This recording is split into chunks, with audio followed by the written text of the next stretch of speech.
Hello everyone, welcome back to AeroHub and welcome to the series of lectures in Aerospace Gate. In this lecture, we will discuss a lot of theory questions which are really important for gate examination. And this entire questions was asked in Gate 2012. I'll be solving like 6 to 7 questions in this lecture. And this entire question was asked in Gate 2012. Okay, first question, for a symmetric airfoil, the lift coefficient for 0 degree angle of attack. Okay, for a symmetrical airfoil, the lift coefficient for 0 degree angle of attack is always 0. Okay, for cambered airfoil will be having some amount of lift, but for symmetrical airfoil at 0 degree will be having 0 angle of attack, 0 lift coefficient. Okay, the critical Mach number of an airfoil is attained when first option, the free stream Mach number is sonic.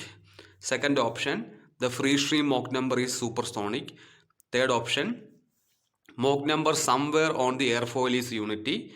And the last option, the Mach number everywhere on the airfoil is supersonic. Okay, so according to definition, critical Mach number is nothing but the Mach number at which the airfoil somewhere in the airfoil is unity. Okay, that's called critical Mach number. For example, we have this airfoil and we have a free stream Mach number like 0.78. Okay, then when the flow is flowing through the airfoil, somewhere at the airfoil there will be a Mach number is equal to 1. That's called critical Mach number. Okay, then next question, the Poisson's ratio gamma of most aircraft grade metallic alloy has the values in the range. Okay, they are asking to find out the range of Poisson ratio for aircraft material alloys or aircraft grade alloys. Okay, so option A from -1 to 0, option B, this is mu not gamma, option B between 0 to 0.2, option C between 0.2 to 0.4, option D from 0.4 to 0.5. Okay, so mostly aircraft material will be having a Poisson ratio between 0.2 to 0.4. So the answer is option C. Okay, next question, in an aircraft the dive maneuver can be initiated by first option, reducing the engine thrust, second option, reducing the angle of attack, third option, generating a nose down pitch rate, last option, increasing the engine thrust alone. Okay, so for initiating a dive maneuver, we have to go for a nose down pitch rate. Okay, the answer is option C.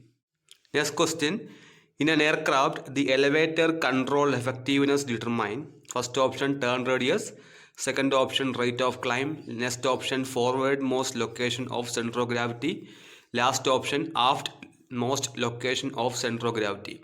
Okay, the correct answer is option C, forward most location of center of gravity. Next question, the Mach angle for a flow at Mach number 2 is, okay, so the Mach angle is given by mu is equal to, this is mu is equal to sine inverse 1 by m. Okay, we have Mach number here too, that will be sine inverse 1 by 2, that is sine inverse 0.5. Okay, so the answer is 30 degree. Okay, option A. Next question, for a wing of aspect ratio AR having an elliptical distribution, the induced drag coefficient is, where CL is the lift coefficient. Okay, so induced drag CDI is equal to CL square divided by pi into EAR. Okay, I think this is pi into EAR. Okay, here E is nothing but the Ostwald efficiency factor. Okay, E is the efficiency factor. For elliptical distribution, the value of E is 1. Therefore, the answer is CL square by pi AR. Okay, For elliptical distribution, the value of efficiency factor is 1. Therefore, the answer is CL square by pi AR. Next question. In a semi-monocoque construction of aircraft wing, the skin and spar webs are primary carriers of. Okay. Here they are asking about the skin and spar web. Okay. They are generally carrying shear stresses. So we have option A, shear stress due to aerodynamic moment component alone. Option B, bending stress. That is not correct. Option C, shear stress due to aerodynamic force alone. Okay. Option D, shear stress due to aerodynamic forces and moment component. Okay, the correct answer is shear stress due to aerodynamic forces and a moment component.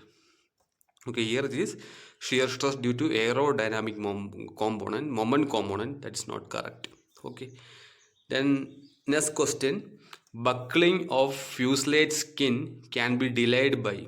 Okay, so we can delay the buckling of fuselage by placing number of frames as well as longerons.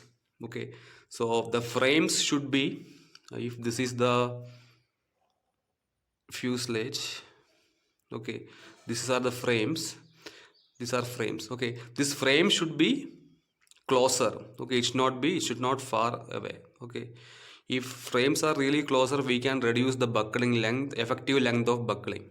Okay, so we can delay the buckling by placing the frames at a relatively closer manner.